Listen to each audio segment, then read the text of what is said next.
రోషలచ్చ పరాక్రమహీనుడుగా మధియ దుర్వార ప్రతాపాదులునికి చవి చూపెద బాలనేత్ర విజయములకు దారుణాస్త్రములు నా చెంతలున్నవి ఇంకను భయలేదు మరియు నా శంకరుని కరుణ కటాక్షదంత పాశుపదాస్త్రమిలో ఈ పాశుపదాస్త్ర మహత్యమును దారుణాస్త్ర పడుత్వమును అడగనేర ఆత్మాధములై తోజే విహీనులకు నివాద కవచాలకేయాలని గెలుచుటయు తనకు తానై ఓడదలిసి వచ్చిన శంకరుని నిర్జించుటయు ఒక మహాప్రతాపం మరియావు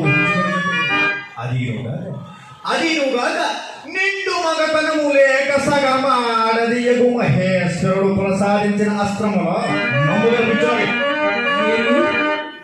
రుద్రుడు నిండు మగతనము లేని వాట అతడు సగమాడుదయా. అవును బావ, అవును, రుద్రుడు నిండు మగతనము లేని వాడే.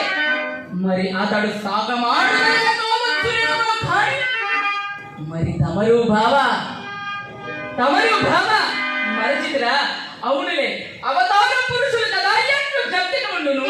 ఆనాడు పద్మాసుర భార్య నుండి శంకరుని రక్షించుటకై వెళ్ళి పద్మాసుర ధాటికి ఓర్వలేక తమరు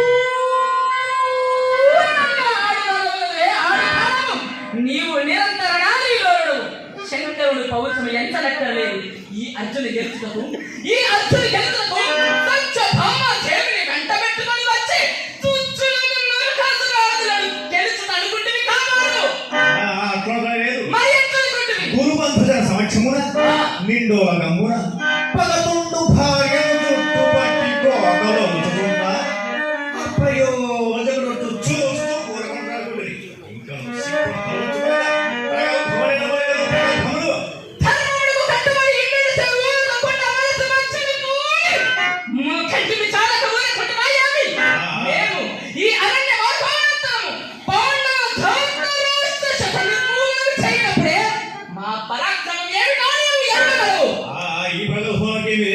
మందాకిని అందర కుంభ సంభవ రాధే వీరయోధ ప్రముఖ వీరయోధ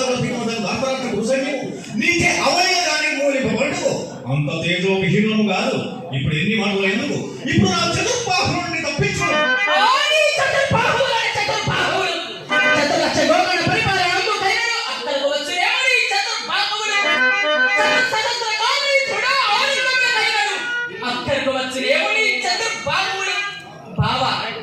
ఈ విజయుడు చతుర్దశ విద్యలు నేర్చి చతురంగ బలోపేతుడై చతుర పాయములను ఎరింగి చాతుర్వర్ణ్య ధర్మ ప్రకారమున సంపాదిత భూతలమును చతురముతో పాలించిన ఈ విజయుడు గెలుచుటకు నీ చతుర్బాహువులు ఉపకరింపవు. నీ వాదనతో మేరవేరుతున్నది. ఇట్లా అతిక్రాంత మర్యాద ఎదురుతున్న నీ శిరస్సు ఇప్పుడే మధ్య